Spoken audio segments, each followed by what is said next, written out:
நீங்கள் செய்கிற பாவத்துக்கலாம் உங்கள் ஆசை தான் உங்களுக்கு தோண்டுதுன்னு நினைக்கிறீங்களா? இல்லை நம்ம மற்றவங்களுக்கு கொடுக்குற கஷ்டம்லாம் நம்ம கோவத்தோட வெளிப்பாடுன்னு நினைக்கிறீங்களா? ஆனால் அல்லாஹ் இந்த ஆசையும் கோவத்தையும் நம்மளோட நல்லதுக்காக தான் நமக்கு கொடுத்துருக்கோம். ஃபார் எக்ஸாம்பிள், இந்த ஆசை மட்டும் நமக்குள்ளே இல்லைன்னு வைங்க, நம்ம டெய்லி லைஃப்பில் நம்ம காலையில் போய் எந்திரிச்சு வேலைக்கு போய் நம்ம குடும்பத்துக்கு ஒரு நல்ல குவாலிட்டியான லைஃப் தரணுன்ற எண்ணமே நமக்குள்ளே இல்லாமல் போயிடும். அதுபோல் நம்ம கண்ணு முன்னாடி ஒரு அநியாயமோ இல்லை நமக்கே அந்த அநியாயம் நடக்குதுனாலோ நமக்குள்ளே கோவம்னு ஒரு உள்ளுணர்வு இருந்தால் மட்டும்தான் நம்மளால் அதை தட்டி கேட்கவோ இல்லை அதுக்கு எதிர்த்து நம்ம செயல்படவோ நம்மளால் முடியும். இந்த 2 பண்பையும் நம்ம பேலன்ஸில் வச்சுக்க தான் எல்லாம் நமக்கு பகுத்தறிவுன்னு ஒன்று கொடுத்துருக்கான். இப்போ இது எல்லாமே நல்லதுக்கு தானா?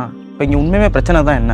இல்லை இந்த பிரச்சனைக்கு யார் தான் காரணம்? இதுக்கெல்லாம் காரணம் யாருன்னா, யார் ஆதம் அலைஹிஸ்ஸலாம சொர்க்கத்தில் வழித்தவரை செஞ்சு பூமிக்கு அமிச்சானோ, யார் ஆதம் அலைஹிஸ்ஸலாமோட சந்ததிகளை மறுமை நாள் வரையும் வழிகெடுப்பேன்னு சபதம் எடுத்தானோ அவன் தான் இப்லீஸ், த டெவில். அவனுக்கு லூசிஃபர், சேட்டன், ஷைத்தான், ஃபாலன் ஏஞ்சல், இது மாதிரி பல பேர்கள் இருக்குது. ஸோ இந்த ஆசையையும் கோவத்தையும் மிஸ்பேலன்ஸ் பண்ண வைக்கிறது தான் இந்த சைத்தானோட மெயின் கோல்.